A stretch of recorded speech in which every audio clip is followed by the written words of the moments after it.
Assalamualaikum warahmatullahi wabarakatuh. Kami dari kelompok 8 dalam mata kuliah Text Mining akan mempresentasikan analisis sentimen produk.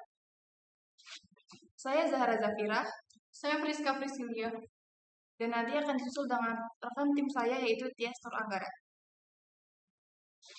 Pertama, latar belakang.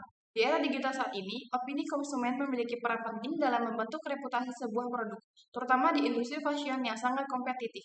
Komentar dan ulasan pelanggan di berbagai platform belanja online menjadi sumber informasi yang bernilai, baik bagi calon pembeli maupun produsen.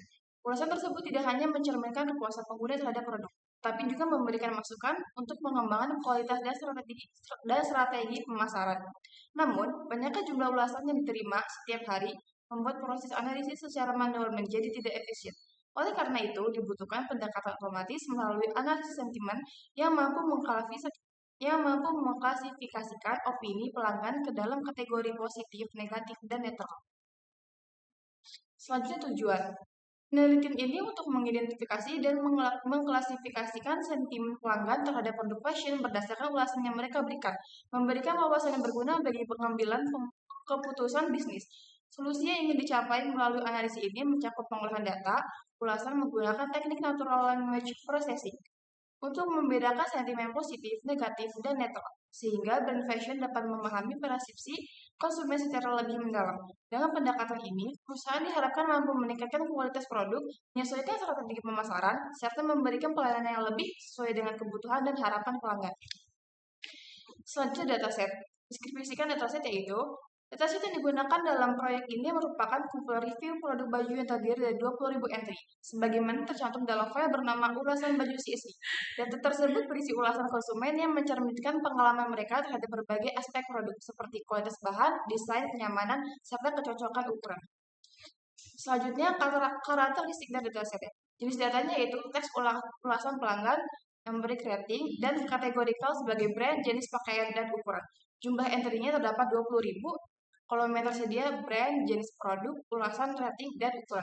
Sumber datanya ini berasal dari review konsumen terhadap produk pakaian tertentu yang berisi opini subjektif mereka. Keseimbangan sentimen yaitu ulasan mencakup campuran sentimen positif, negatif, dan netral, tergantung dari pengalaman pengguna dengan produk yang dibeli. Selanjutnya itu metodologi. Di sini ada codingan. Dalam kode tersebut kita mengimpor pustaka-pustaka yang dibutuhkan untuk melakukan klasifikasi sentimen teks, mulai dari pengolahan data, ekstraksi fitur, latihan model, evaluasi hingga visualisasi hasil. Lalu yang selanjutnya itu ada codingan. Itu kode tersebut mengunduh dan membuat stopwords bahasa Indonesia dari NLTK, kemudian membuat dataset CSV berisi data sentimen ke dalam data frame. Setelah itu, data dibersihkan dengan menghapus baris kosong dan teksnya yang hanya berisi spasi, lalu menampilkan jumlah data yang tersisa setelah dibersihkan.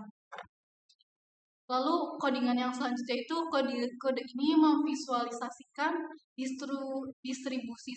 distribusi sentimen, membagi data menjadi latih dan uji, lalu mengubah teks menjadi vektor menggunakan TF IDF dengan menghapus stopwords bahasa Indonesia.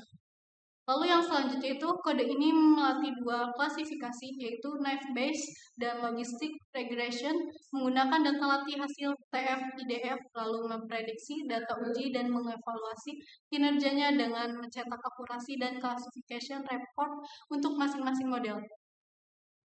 Lalu yang selanjutnya itu kode tersebut mendefinisikan fungsi untuk menampilkan confusion matrix secara visual menggunakan heatmap. Fungsi ini membandingkan label aktual dan prediksi untuk 3 kelas sentimen positif, netral, dan negatif, lalu memvisualisasikannya dalam bentuk matriks berwarna biru dengan label yang jelas disebut extended. Lalu yang selanjutnya itu kode ini menampilkan confusion matrix untuk model life based dan logistic regression, lalu menyimpan kedua model beserta TF-IDF vectorizer ke dalam file PKL menggunakan joblib agar bisa digunakan kembali tanpa perlu melatih ulang. Assalamualaikum warahmatullahi wabarakatuh. Perkenalkan, nama saya Tias Anggara dari kelas TI KIPP 4, angkatan 2023, NIM saya 41236807. Di sini ada distribusi sentimen dalam dataset review produk. Hasilnya Positifnya di angka 16.000, netral kategorinya di angka 4.000, negatifnya di angka 1.000.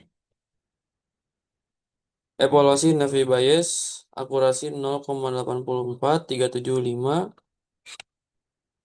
Evaluasi logistik regression di angka akurasinya 0,93925.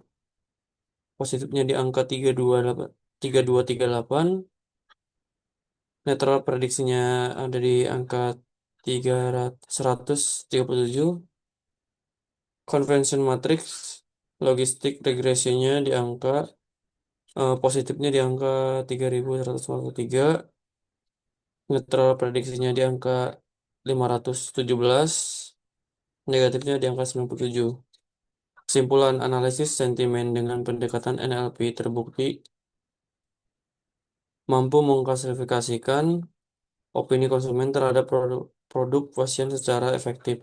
Pengolahan dataset ulasan yang besar dan kompleks menjadi lebih efisien dengan model Napi Bayes dan logic regression, serta didukung oleh teknik ekstraksi fitur TF IDF. Hasil kualifikasi menunjukkan akurasi yang baik dan dapat divisualisasikan dengan jelas melalui conversion matrix. Dengan menyimpan model ke dalam file, PKL sistem siap digunakan tanpa pelatihan ulang, memberikan kemudahan dan implementasi selanjutnya. Yaitu, hasil saran akan lebih baik jika cakupan data diperluas agar model lebih adaptif terhadap berbagai jenis ulasan, eksplorasi, metode verifikasi lain atau model berbasis deep learning dapat menjadikan langkah peningkatan performa ke depan. Untuk hasil analisis yang lebih tajam, pendekatan sentimen berbasis aspek dapat ditambahkan integrasi sistem ke dalam platform yang nyata seperti e-commerce juga disarankan agar hasil analisis langsung berdampak. Selain itu, uji validasi model secara menyeluruh penting dilakukan agar platformnya tetap konsisten di berbagai kondisi data. Sekian dari kelompok kami, kurang lebihnya mohon maaf. Wabillahi taufiq wal hidayah. Wassalamualaikum warahmatullahi wabarakatuh.